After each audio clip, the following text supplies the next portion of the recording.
Pemirsa Tegar TV dimanapun Anda berada, kita lanjutkan dialog spesial kita pada sore hari ini. Saat ini kita berada pada sesi ketiga. Ini sudah panjang juga dialog spesial gitu ya. Pada sesi 1 kita bicara soal profil organisasi, termasuk profil Pak Abdillah Sahairul STMT. Pada sesi kedua ini juga sudah dibahas terkait realisasi target dan program kerja 2024 dari Binas BMBK Lampung. Pak Abdillah, ini kita masuk sesi ketiga. Ini masih menarik juga terkait apa yang disampaikan tadi Pak Abdillah ini soal prioritas penanganan. Ya, betul ya? Iya, betul. Jalan di Provinsi Lampung. Ya, silakan Pak. Jadi ini perlu diketahui juga Pak jadi Dinas BMBK itu bertanggung jawab terhadap penyelenggaraan jalan provinsi Pak, sesuai dengan SK Gubernur tadi. Jadi kita Dinas BMBK ini berkomitmen untuk menangani jalan dan jembatan di Provinsi Lampung gitu kan. Tetapi ya itu tadi karena anggaran juga terbatas, jadi kita harus menggunakan skala prioritas dalam penanganan jalannya. Jadi skala prioritas kita yang utama seperti yang disampaikan Pak Kadis kemarin di dalam hearing, kita akan dalam 5 tahun ke depan berusaha untuk mengurangi gitu kondisi jalan yang masih tanah atau masih berbutir gitu, masih batu berbutir. Jadi seperti yang disampaikan kemarin oleh Pak Kadis, masyarakat di wilayah itu dari zaman penjajahan pada waktu itu katanya sampai saat ini belum merasakan jalan aspal gitu atau jalan yang baik. Makanya kita inginnya, Dinas BMBK inginnya itu menjadi prioritas kita dalam penanganan jalan gitu, jalan yang kondisinya masih tanah itu mungkin kurang lebih sebesar 5% lah dari panjang jalan status provinsi. Selain itu memang kita juga tetap mempertimbangkan dari jumlah kepadatan penduduk. Jadi kan kalau dengan penduduk yang padat gitu kan, kebutuhan jalan itu juga sangat penting begitu.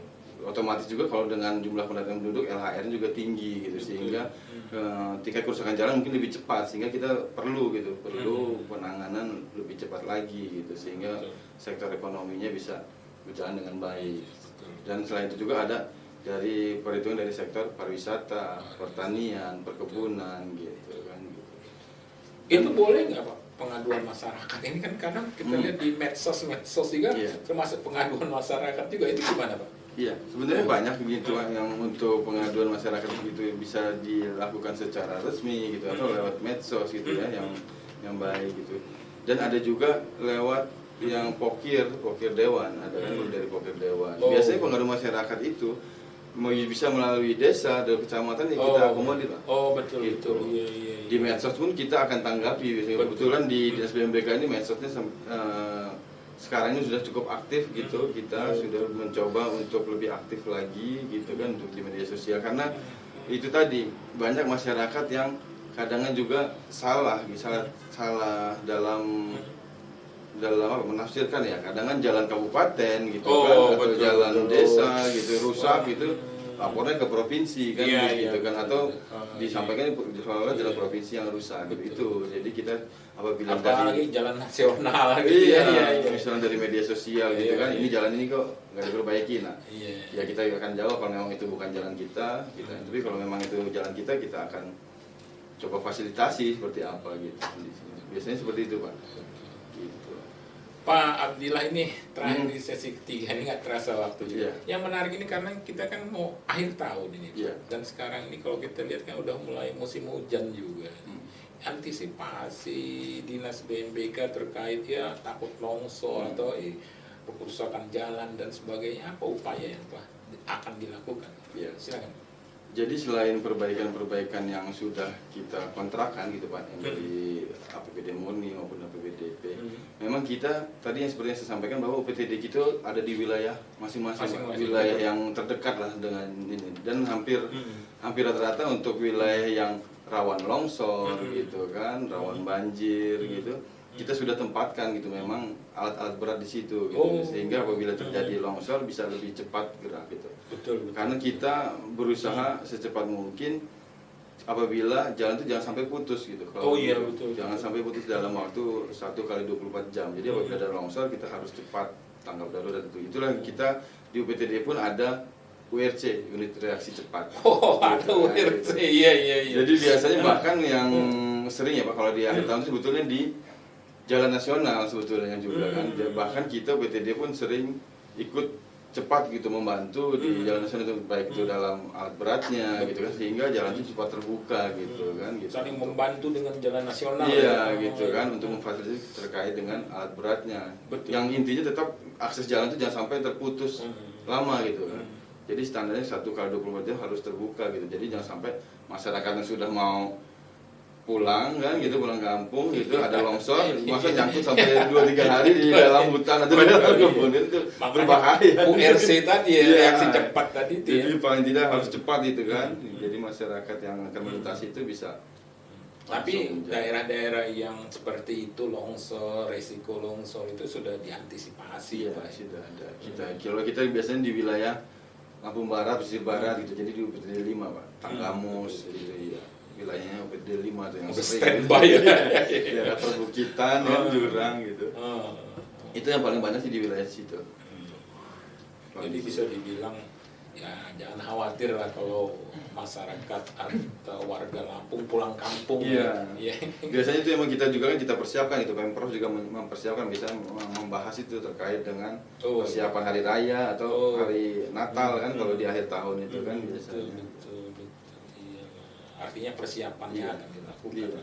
Ya. Jadi kita koordinasi dengan balai juga untuk terkait yang persiapan jalan nasional. Kalau kita kan jalan provinsi ini hanya untuk feeder ke lokasi ini, utamanya tetap jalan lintas timur, lintas barat, lintas tengah. Ini Pak Abdillah sebagai Kabid Bina Program Dinas BMBK Lampung. Pak Abdillah, ini terakhir nih, sesi Iya. ketiga, ini nggak terasa kita asik sih ngobrolnya. Ini ya mohon maaf, ini kan jargon paslon-paslon gubernur, kan kita mau pilkada juga ini November. Gubernur, paslon gubernur ini apa yang menggunakan isu infrastruktur Lampung, perbaikan. Menurut Pak Abdillah, karena infrastruktur di koordinasi Dinas Bina Marga ini gimana? Iya. Jadi sebenarnya infrastruktur tadi banyak ya Pak. Infrastruktur itu tidak hanya di Dinas BMBK sebetulnya ya. Ada di PU lainnya juga, bahkan di dinas lain gitu infrastruktur. Memang infrastruktur ini membutuhkan perhatian serius ya, perhatian serius dari pemerintah Provinsi Lampung itu khususnya ini ya, Bos.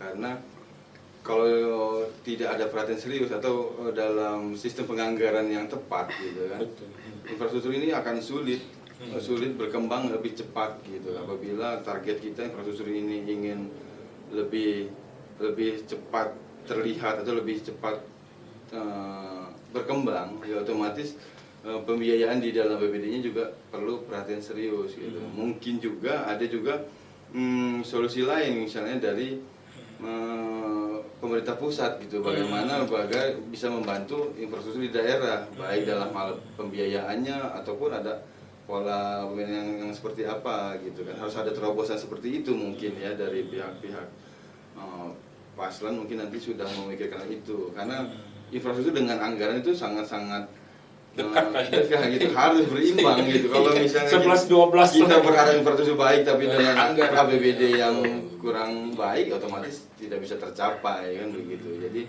tapi saya pikir semua paslon gitu sudah memikirkan hal itu gitu, sudah berusaha, sudah ada strategi khusus gitu kan terkait dengan bagaimana bisa pembiayaan infrastruktur ini bisa lebih baik lagi, paling seperti itu gitu.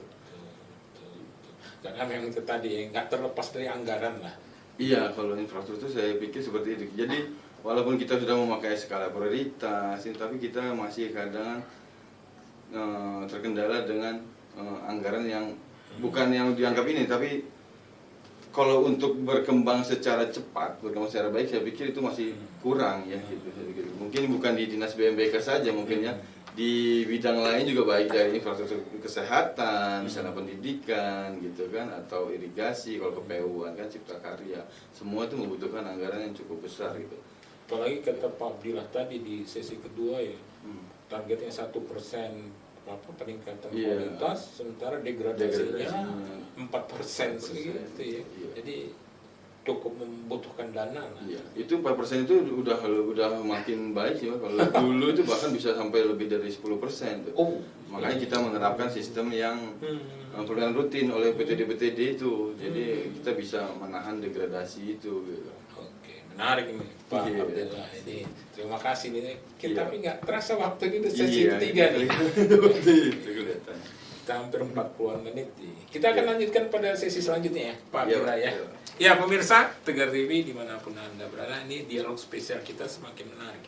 Jangan kemana-mana pemirsa, karena kita masih ada satu sesi lagi, sesi terakhir closing statement. Kita akan lanjutkan pemirsa.